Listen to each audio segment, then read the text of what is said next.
Welcome to Fluent Phonics. Today, we will learn how to pronounce the word Corinthians. Corinthians. Corinthians. Corinthians.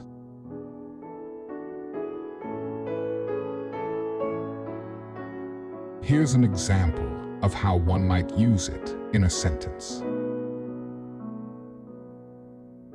Paul's first letter to the Corinthians addresses issues of unity and division within the early Christian community.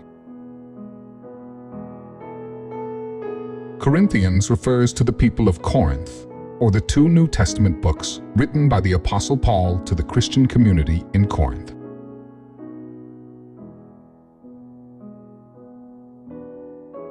Thank you for your time.